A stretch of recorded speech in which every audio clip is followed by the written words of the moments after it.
keturunan atau arti dari nama dinasti Umayyah. Ya, sebagaimana yang kita ketahui, ya dinasti itu adalah sebutan bagi keturunan bangsawan tertentu yang berkuasa di suatu tempat.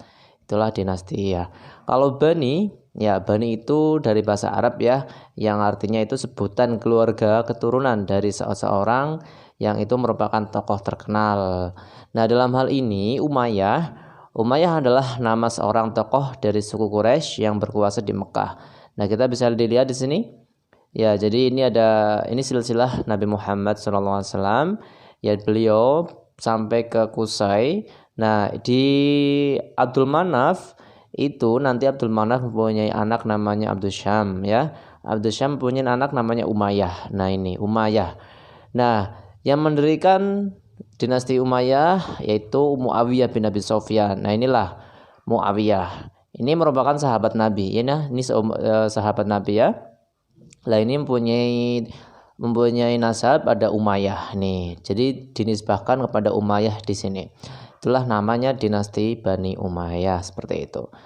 Selanjutnya kita membahas tentang fase transisi.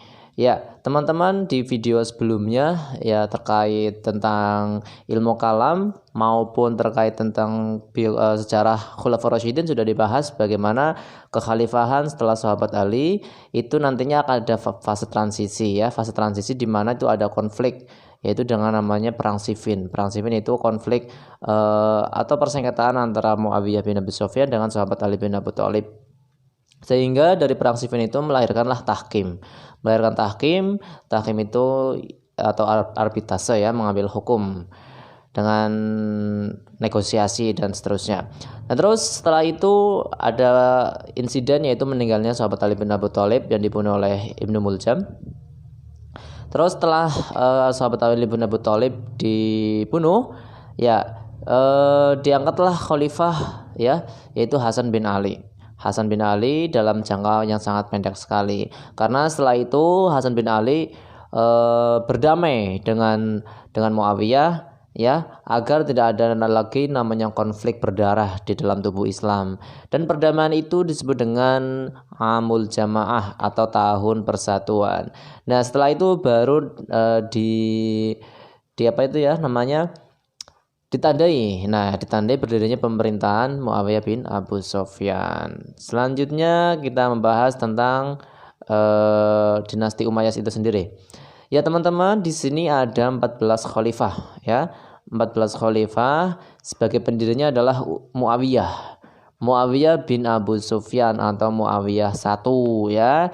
Terus dilanjutkan oleh anaknya yaitu Yazid bin Muawiyah. Terus dilanjutkan lagi nanti oleh anaknya Yazid sendiri yaitu Muawiyah dan seterusnya. Ya, kita bisa lihat ini ada 14 ya. Ini kita lihat pohon nasabnya nih, pohon nasabnya. Jadi Umayyah nih ya. Yang pertama adalah Muawiyah dari keturunan Abu Sufyan, lalu dilanjutkan oleh Yazid, Muawiyah, dan dilanjutkan oleh keturunan dari Al-Hakam ya, yaitu Marwan, dan seterusnya sampai yang terakhir adalah Marwan II. Lah ini Abdurrahman, ini adalah kelanjutan nanti di dinasti Umayyah versi Andalusia yaitu dinasti Umayyah II. Oke, dari 14 itu bisa dibagi secara garis besar yaitu ada 3 fase ya, yaitu fase pembentukan, fase kemajuan dan fase kemunduran. Sedangkan kalau fase pembentukan ya kita tahulah yang mendirikan adalah Muawiyah. Nah, dari Muawiyah sampai Yazid sampai Marwan bin Hakam ya, sampai Abdul Malik bin Marwan, ini banyak sekali konflik internal ya, karena istilahnya baru pertama kali mendirikan kerajaan sehingga masih penuh dengan gejolak-gejolak ya. Ini di sini masih penuh dengan gejolak sehingga disebut fase pembentukan. Nah, terus fase kemajuannya itu justru di fase ketika Khalifah Al-Walid memimpin ya, Khalifah Al-Walid memimpin. Karena di Khalifah Al-Walid ini ekspansi wilayah Islam itu sudah sampai ke Andalusia ya.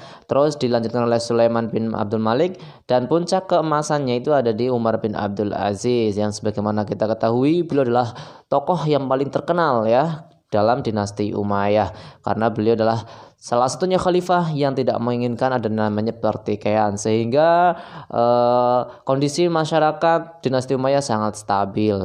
Dilanjutkan oleh Yazid bin Abdul Malik, dan yang terakhir adalah fase kemajuan pada Khalifah Hisham, ya, Khalifah Hisham bin Abdul Malik. Terus selanjutnya adalah fase kemunduran, yaitu fase di mana dinasti Umayyah itu sudah mulai terjadi gejolak lagi, dan gejolak ini tidak bisa dipertahankan lagi eksistensinya, sehingga runtuhlah dinasti Umayyah dengan digantikanlah sebagai dinasti Abbasiyah. Selanjutnya kita membahas tentang kondisi masyarakat Umayyah, ya, dinasti Umayyah. Teman-teman, ternyata kondisi masyarakatnya sangat stabil sekali, sangat banyak sekali, ya. Tidak hanya satu golongan, tapi berbagai golongan. Ya, ada beberapa kelompok. Yang pertama jelas kelompok pendukungnya dinasti Umayyah. Ini ada di Suriah, ada di Mesir, ya. Selain di basis dari keberadaan Umayyah, yaitu di Syam, ya. Juga ada kelompok pendukungnya sahabat Ali bin Abi Thalib, ya.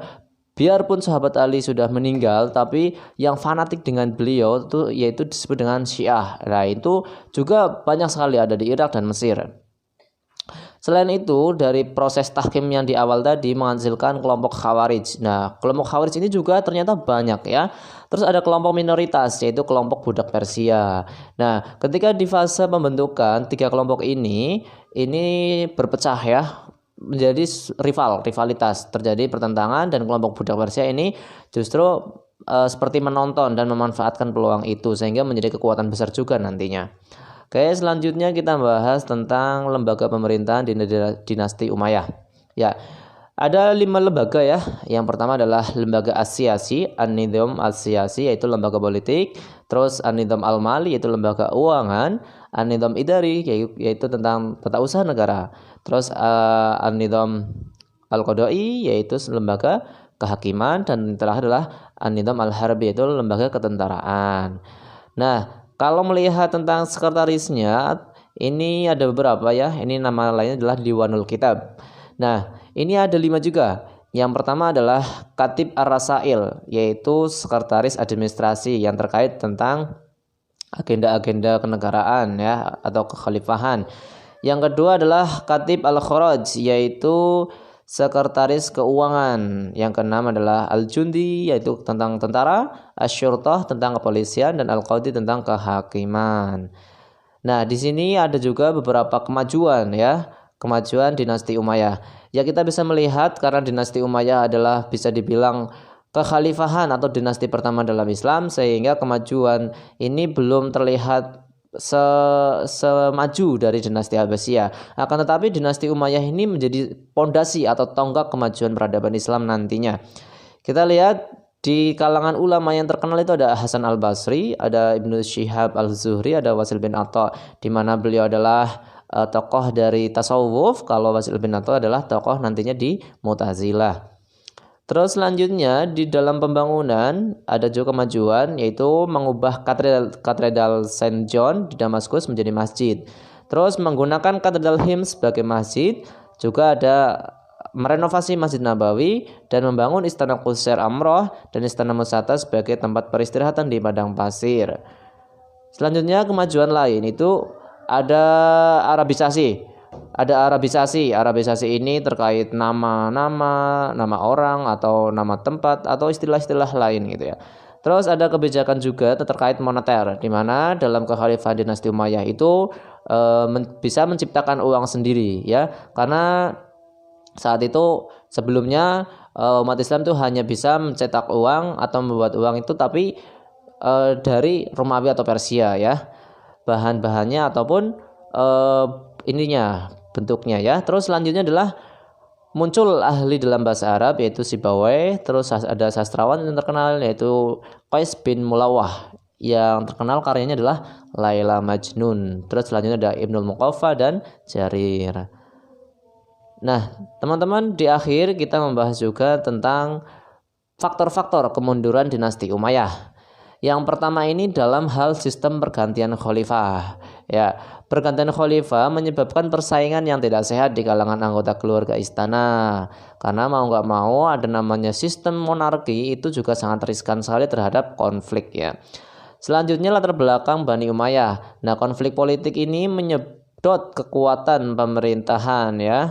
Apalagi ke latar belakangnya ini berasal dari konflik dengan sahabat Ali dulunya, dan ini berkepanjangan terus sehingga memunculkan ada namanya Khawarij dan Syiah yang justru itu akan menjadi bumerang bagi eksistensi dinasti Umayyah itu sendiri. Terus selanjutnya pertentangan etnis antar suku ya. Pertentangan etnis antara suku Arabia Utara atau Bani Qais dengan Arabia Selatan makin meruncing atau Bani Kalb. Nah, ini juga menjadi faktor keruntuhannya dari dinasti Umayyah. Terus selanjutnya adalah lemahnya kedaulatan pemerintahan, sikap hidup mewah di lingkungan istana, dan kurangnya perhatian penguasa terhadap agama, sehingga banyak sekali faktor-faktor yang membuat masyarakat itu justru terzalimi. Terus selanjutnya adalah muncul kekuatan baru ya. Munculnya gerakan baru yang didukung oleh Bani Hashim karena merasa dikelas duakan oleh pemerintah Bani Umayyah, sehingga nantinya akan muncul serangan atau kudeta yang dilakukan oleh dinasti Abbasiyah.